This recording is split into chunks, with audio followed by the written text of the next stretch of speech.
The president won a big victory on Tuesday. The question before him and the country now is what to do with the political capital earned by trouncing his Republican challenger.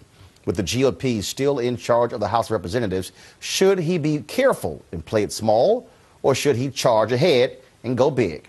Joining me today to talk about what we want from our president in the next 4 years is Ben Jealous, President and CEO of the NAACP. Melanie Campbell, President and CEO of the National Coalition on Black Civic Participation, and Gary Flowers, Executive Director and CEO of the Black Leadership Forum. Folks, welcome to Washington Watch. Thank you. All right. For the last 4 years, I constantly heard, and we all heard, look, President has a lot on his plate. We really shouldn't press him on things. Let's wait for a second term. Then he can address things that are specific to black folks. Okay, he's being reelected. And so what do you see as the agenda, the issues that are going to be addressed? And will African Americans have an external voice, a strong voice saying, look, this is what we desire. We delivered on the election. This is what we want from this president, this Congress. You know, so we signed up 432,000 new voters. 120,000 of those were just in Florida, where he won by only 60,000 votes. We turned out 1.2 million unlikely folks, and we talked to them. And we just said simply, what's important to you? And the number one thing for 2/3 of them is jobs. We have seen this president push a strategy to lift all boats. And you know what? It made sense 4 years ago when we were all in the same boat, even if some of us had been there for 40 years. But now that we're starting to see those other boats lift up, you've got to come back to the boats that have been stuck for 40 years and get us up too. So we need to see targeted action on jobs. Now, what does targeted action look like? What does that mean?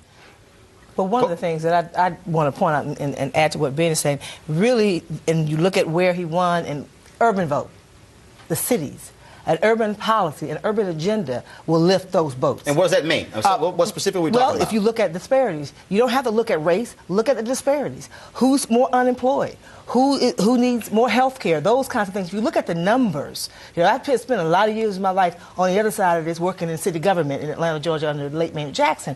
You look, 2/3 of our people live in urban America. No, I understand that. But we have to deal with job discrimination. Okay. We have to deal with job discrimination. We need match pair testing to actually make the case to a generation. You know, you and I will say, for instance, well, it's easier for a white construction worker to get a loan from a bank than a black professional with the same credit score. That was done 25 years ago. There's been no significant investment in match pair testing since then. But we need to follow that up with aggressive enforcement. Right now, if you look at a state like Minnesota or Mississippi, if you're black and you have a college degree, you are as likely to be unemployed relative to your white counterpart as a black person who hasn't gone to high school. You know, employment discrimination, no matter how high your education, matters. And for our community, fighting employment discrimination is as important as job creation, because if you create a job and you won't let me have it, it really doesn't matter. Gary. At the Black Leadership Forum, we're looking at one specific piece of legislation. That is House Resolution 4277, sponsored by Congressman John Conyers, ranking member of the House Judiciary Committee. It would say that those who are greedy on Wall Street, who destabilize the American economy and to some degree destabilize the global economy, should be taxed for every stock and bond trade at 0.025%. That would create a fund, Roland, of $150 billion, where we could draw down and hire people. At the same time, we want the president to look macro. There should be something equivalent to the WPA or the CCC from the Roosevelt administration, where public works are part of the infrastructure rebuilding of America to hire people immediately. And he can do both. He can play the macro and the micro game. But H.R. 4277, I think, should be supported. 53% black wealth wiped out due to the home foreclosure crisis, in excess of $200 billion. What about a national moratorium on home foreclosures? I know your organizations have been calling for that, but it hasn't happened. Are you going to renew that call now that the president's been reelected? Yes, yes, we certainly will, but we will also push Tim Geithner very hard and push the president very hard. Well, whoever's going to be the Treasury Secretary, you're right, if he's not there. Well, and quite frankly, that could be the best thing. But to be very clear, Tim Geithner has thrown out there 20% borrowers' own funds for buying new homes. That would lock out more than 9 out of 10 black home buyers. It would lock out about 7 out of 10 white home buyers. It would lock us where we are right now. even if you go back to 10% borrower's own funds, you're talking about locking out about 85% of black homeowners. We have got to get to a place where we actually focus on what matters. What matters is, do you make your payments on time? What matters is, can you afford this payment? What matters is a bank actually working like a bank and not doing what they did back before. But locking black homeowners and most white homeowners out of the market can't be an option. And frankly, it's one that this president has flirted with. And beyond the middle class, Section 8 vouchers need to be restored. Fannie Mae and Freddie Mac need to have the restoration of their authority to grant money. The VASH vouchers for veterans coming home. If these programs are not sustained or increased, you will see an increased amount of African Americans in homelessness. And that does not help the economy. And quite frankly, we have to defend the dignity of the folks who are on Section 8. Absolutely. Right now, we have a housing discrimination lawsuit that's active in California, because you have these communities that have been ravaged by the foreclosure crisis who are saying, we don't want those people here.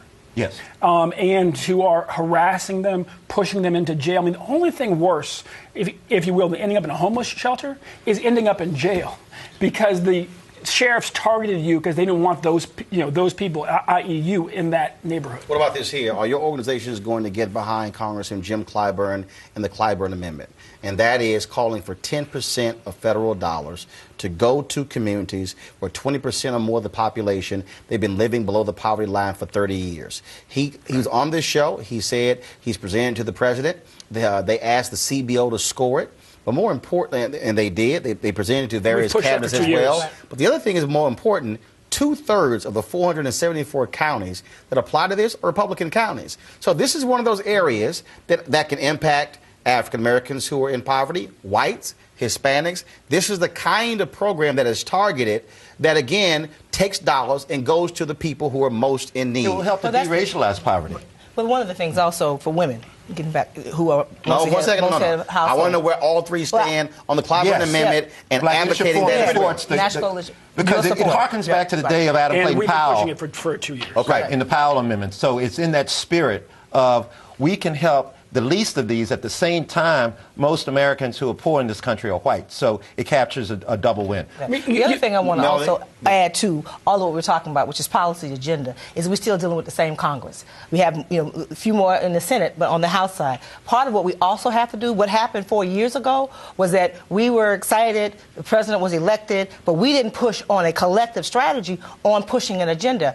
A lot of those same folks who pushed against the president from day one are still there. So whatever we're talking about from a policy perspective, we have to be just as organized as the manufactured. In my opinion, we talked about this on the show before. I believe that the Tea Party was manufactured because it tapped into racism that was already there and fear for white men that was already there. So whatever we're going to do in the lame duck and whatever we're going to do, we could talk about individual policies all day long. We're still dealing with that Congress, and we have to be as organized about that. Black Leadership Forum will ask its members to submit policy suggestions, and we'll submit those to the president collectively.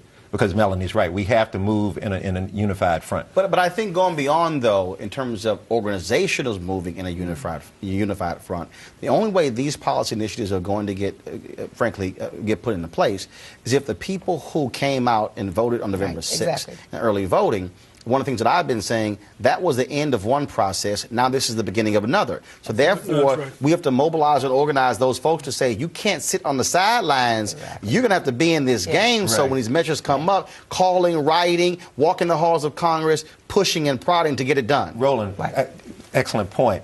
My column this week is on the point that we cannot bask in the Kool-Aid of political victories absent the prodding of politicians toward progressive public policy. And so I sent that out to my family immediately. I got one of my cousins responded, okay, we're still celebrating the victory. And I said, okay, 2 days isn't enough.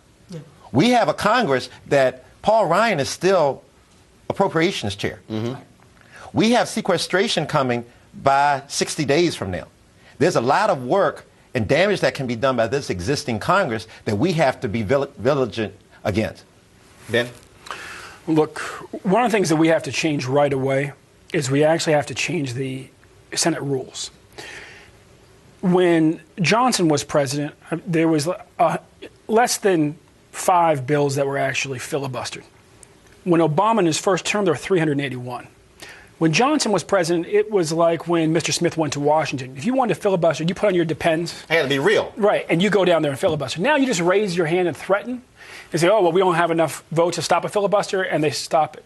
So what we're saying is, look, we're going to change these rules, go back to a simple majority in the Senate can stop this filibuster. That will give the Dems, frankly, real power in the Senate. It'll make the Senate much more the equal in power of the House. We've got to be focused on things like that so that we can actually have an opportunity to make this federal government work. You know, if we're honest about the last 4 years, we kind of really stopped.